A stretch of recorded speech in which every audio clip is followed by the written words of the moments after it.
There's one other statistics very recently. When trying to change a person from one supplier to another, we find that, again, 80% or more of all first purchases from a new supplier take place after the 5th call. And that only 10% of salespeople make more than 5 calls. 50% or more of salespeople only make 1 call.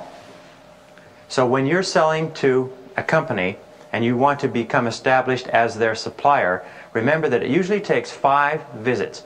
I'm not talking about 5 hours, I'm just talking about 5 visits, going in, seeing them, talking to them, telling them you're available, you have the products or services. Usually after the 5th visit that people start to become interested.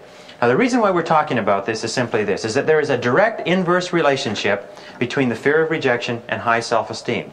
That the more you like yourself, the less you fear rejection. It's almost as though they are escalators that go in different directions. And one escalator is the up escalator to high self-esteem, and the other is the down escalator to the fears of failure and the fears of rejection. And that the more you like yourself and the higher your self-esteem, the faster you go down the reverse escalator, the lower your fears of failure, the lower your fears of rejection. The first thing that we have to learn is when a person says no to us, they're not saying no to us as persons, they're simply saying no to our offering, or no to our presentation, or no to our prices, or no to whatever it is that we do. That the rejection is not personal. Once we understand that, and we understand that people say no to us automatically, and they say no to us for 1,000 reasons that we cannot understand, that they are not rejecting us as persons. The big mistake that we make is if we hear too many no's, what happens? We start thinking that it's us that is being told no to. And since it's so depressing to be told no, to be rejected continually, what we do is we stop making calls. We start cutting back our calls to an hour, hour and a half a day, and this is how we do it. We get up in the morning, we say, well, I got to get out today, I got to make a living. But first of all, I've got to go and shuffle my business cards. And I've got to go and check in the office, see if there's been any phone calls. All those people thinking over my proposition, maybe they've called in and ordered some. And we go into the office and we've got to have a little bit of coffee. I mean, you've got to wake yourself up in the morning. You can't just start off without some coffee. And you've got to chat with other people, get your jaw warmed up and sort of get loosened up. So we go do this and we spin our wheels until about 10:30 and we say, well, geez, it's almost lunchtime. I better go out and call on somebody.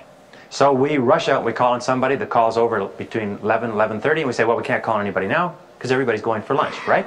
And you don't want to interrupt people when they're going for lunch. Everybody goes for lunch at 11:30. So we go and we kill time. 12:30, 1:30 comes. And you don't want to call on people immediately after they get back from lunch. I mean, that would give them indigestion, wouldn't it? They've got work to do. So we don't make our next call till 2, 2:30, 3 o'clock. We make a couple of calls and now it's 3:30, 4 o'clock. And of course, everybody's on their way home, aren't they? Nobody's in their office after 3:30 or 4 o'clock, and besides, they don't want us to bother them that time. So we go back to the office and we say, boy, oh boy, what a day, no luck. Do you ever hear the story of the 2 guys that go back to the office at the end of a sales day, and one says, boy, did I have a lot of good interviews today. And the other one says, yeah, I didn't sell anything either. You see, the reason why we put off making these calls, and you've all done this, tell me that you have. You've all done this, where you make one call at one end of town and you make your second call in the afternoon at the other end of town, right? So that you've got a nice solid hour of driving in between to put off. It's almost like going into combat every time. You keep putting it off. Well, the reason that we do that is that we fear failure and we fear rejection. And every single thing that we do to raise our own self-esteem, positive self-talk, positive motivation, positive enthusiasm,